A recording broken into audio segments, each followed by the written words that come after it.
All right, let's get started with chapter 3. Our first section is 3.1 functions. So we're going to introduce what a function is as opposed to just a relation, and we'll use function notation and define the value and domain and range of a function. All right, so we are going to learn about function notation, and that's going to be a placeholder for your regular equation. We're going to talk about that a little bit later on. And then all functions are relations, but not all relations are functions. We'll talk about that right away. So a relation is just anything you can write with an equals sign. All right, so every x goes to one y value, at least one. All right, so then the function then says every x has one and exactly one y value. All right, so if this is your x, it matches up with one y value, as opposed to here, if your x was here, we have that and that two different y values matching up with the same x. All right, so what do the following pairs have in common? Every person has a blood type, temperature is some specific value at a particular time of day, etc., etc. Okay, so they all describe a relationship between two groups. Okay, so the correspondence between two sets, the first set is the domain. So in this set, the domain would be every person, and then the range, the output, is the blood type. And then every member is an element. So this whole thing here would be an element. So every person with their blood type would be the element. All right, so Michael has blood type A. So our element is Michael, comma A. And Tanya has blood type A. Dylan has AB. Trevor has O. Megan has O on this. All right, so the domain are the people, and the outcome, the y's, are your range. All right, a relation is in which each element corresponds to exactly one element in the range is a function. So this setup is a function. Michael has one blood type. Megan has one blood type, right? Dylan has one blood type, and Trevor has one blood type. Now notice that two different people have blood type O. That's okay. But every input only goes to one output, as opposed to here. We can see that at 7 o'clock we have soccer, and at 7 o'clock we have basketball. You cannot be at places at once, right? So this is not a function. All right, so let's figure out whether these relations are functions. So for part A, we can set up our little t-table here with x and y. So -3 goes to 4. 2 goes to 4, 3 goes to 5, and 6 goes to 4. All right, so each individual x has their own y, so this is a function. For part B, if we did our t-table, x and y, -3 goes to 4, 2 goes to 4, 3 goes to 5, and then 2, we already have 2, also goes to 2. All right, so because of that, this is not a function. So let's see about this. The domain is the set of all items for sale in the grocery store. The range is price. All right, can an item have two different prices? It cannot have two different prices, so for part C, we would say yes, this is a function. All right, determine whether the following relations are functions. Your turn, give it a shot. For part A, 1 goes to 2, 3 goes to 2, 5 goes to 6, and 7 goes to 6. Even though 6 is in there twice, it comes from different x values, so this is a function that is allowed. For part B, your x and y, 1 goes to 2, 1 goes to 3. We're going to stop right there. 1 turned into two different numbers right away, not a function. And for part C, let's make ourselves a t-table. 11 is your x. 11 a.m. turns into 83 degrees. 2 p.m. turns into 89 degrees. And 6 p.m. turns into 85 degrees. No overlap. So this is, yes, a function. All right, so functions can certainly be described by equations.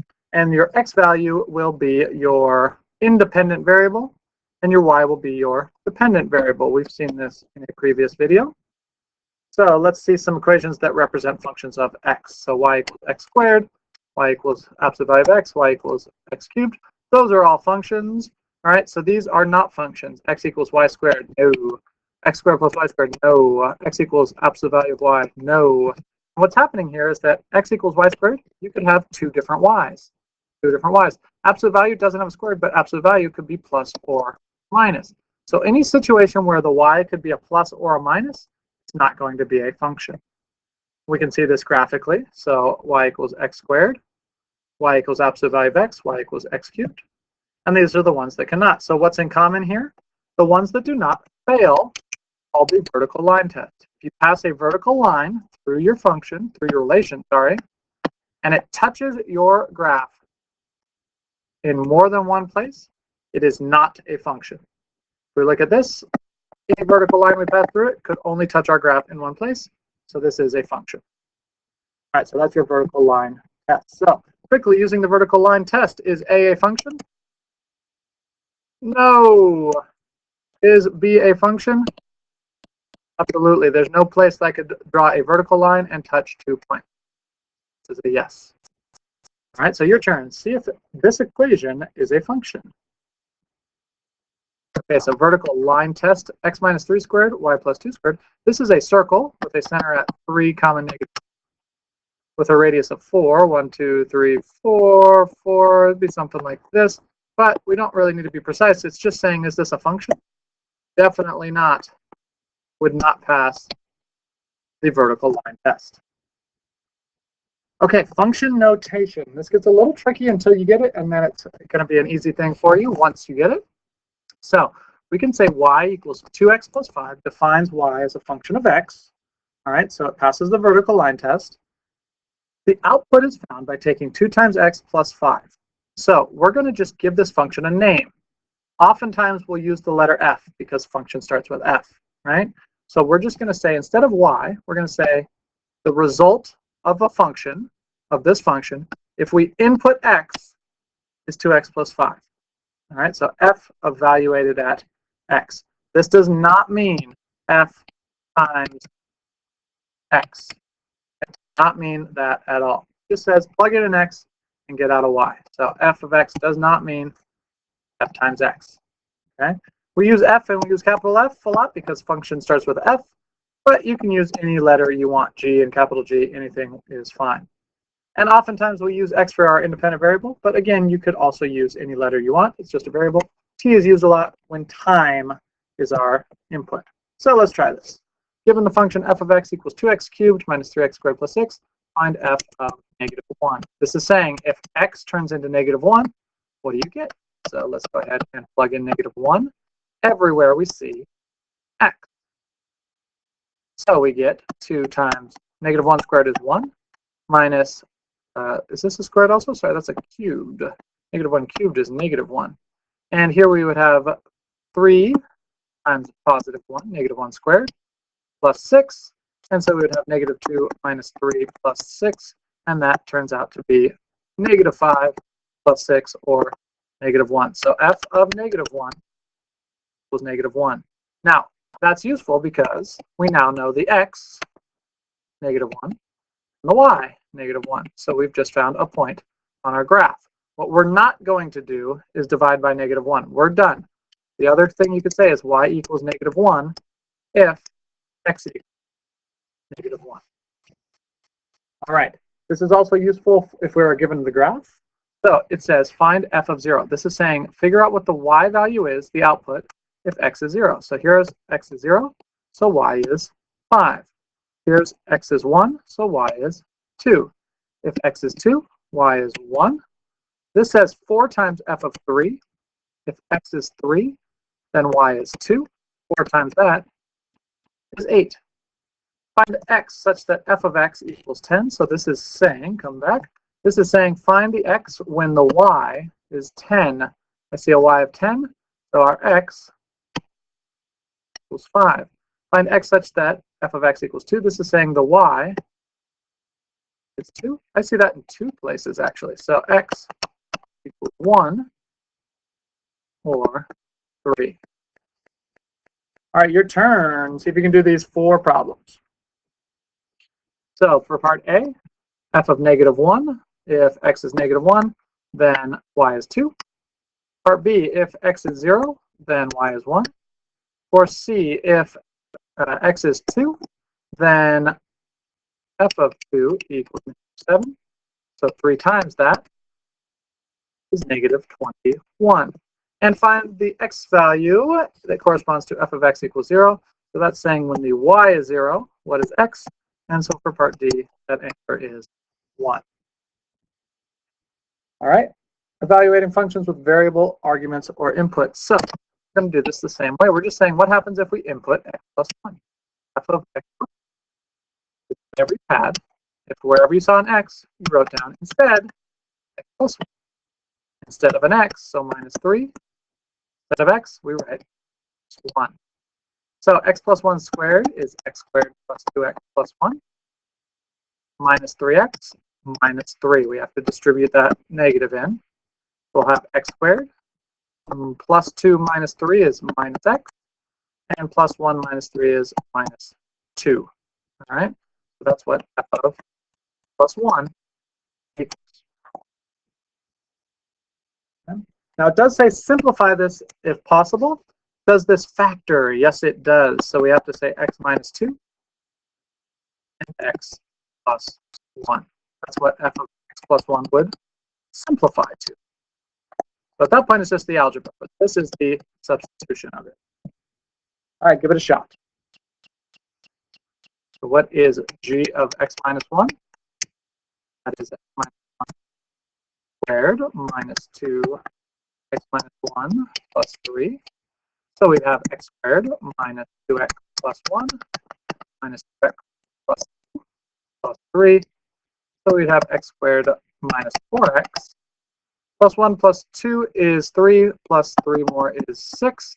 And can you multiply to 6 and subtract to -4? You cannot. So g x minus 1 is simplified. We'll leave it just like that. Okay, what happens if we do the sums here? So x plus 1 means plug x plus 1 in. So this would be x plus 1 squared. Instead of x, we'll write x plus 1 plus 2 times, instead of x, plus 1. Squared plus 2x plus 1 plus 2x plus 2. So we'll get x squared plus 4x plus 3. And that does indeed factor to x plus 3 and x plus 1. For this one, we would just say, come back, h of x is x squared plus 2x. We already know about that. Plus h of 1 is what happens if you plug in 1. So 1 squared plus 2 times 1. So we have x squared plus 2x plus 1 squared is 1 plus 2 times 1 is 2. We would have x squared plus 2x 3. That does not factor. So we have this. So you can see that h of x plus h of 1 is not equal to h of x plus 1. All right, what about if we plug in a negative? So g of negative t, we're going to get negative t squared minus negative t.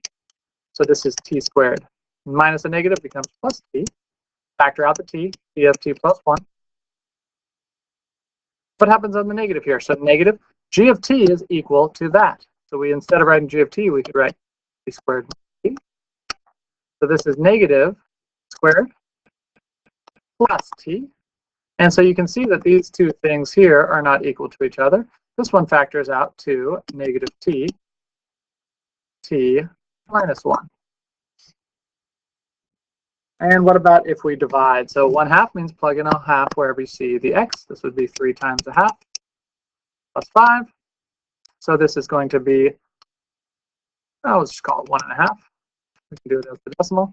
So that's 6.5. What happens if we plug in 1 to f and then 2 to f and divide? This would be 3 times 1, 5, divided by 3 times 2 plus 5. So this is 3 plus 5, or 8, over 6 plus 5, or 11. 8 over 11 and 6.5 do not equal each other once again. All right, your turn. See if you can do it. So g of t minus 2 would be 3 t minus 2 minus 4, which is 3t minus 6 minus 4, which is 3t minus 10. G of t minus g of 2 would be 3t minus 4 minus 3 times 2 minus 4, which is 3t minus 4 minus 6 plus 4. Those 4s would cancel out. We'd have 3t minus 6, which is 3 minus 2. And then g of 1 over g of 3 would be 3 times 1 minus 4 over 3 times 3 minus 4. So that's negative 1 divided by 5, or negative 1/5. And g of 1/3 would be 3 times a third minus 4. So that's going to be 1 minus 4, or negative 3.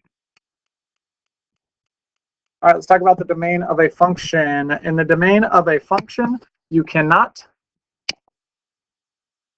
divide by 0. And the radical underneath an even, so even radicals must be positive. Those are your 2 rules. All right, so for a, we're going to say the denominator, x squared minus 5, cannot be 0. So factor this, 5 and x plus 5 cannot equal 0. X cannot equal 5 or negative 5. This is an even radical, so 9 minus 2x must be positive. It can actually be equal to 0, so it must be positive or 0. Change that. So we're going to say 9 is less than or equal to 2x divided by 2. And so we'll get x is less than or equal to 9 over 2, which is 4.5. And for the last one, there's no rule for odd roots, so this is going to be all real numbers. Remember this shortcut for saying all real numbers. All right, your turn. So x minus 3 must be greater than or equal to 0. X has got to be greater than or equal to 3. X squared minus 4 cannot equal 0.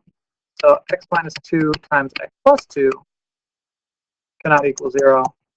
So x cannot equal, plus minus 2. All right, applications. This can be used in a lot of applications. The last thing we'll do. So if we have the price of gasoline, following the capture of Saddam Hussein in Iraq in 2003, gas prices escalated and then finally fell back to their recapture prices. Over 6 months, the price of gas was given by this. Find the domain. So in here, do we have any square roots or denominators? We do not, so we can say all real. What was the average price of gas 3 months after the capture? We're going to say, what is C of 3? So this is negative 0.05 3 squared plus 0.3 times 3 plus 7. And so let's pull out our calculator. Let's plug that in. See what we get. So negative 0.05 times 9 plus 0.3 times 3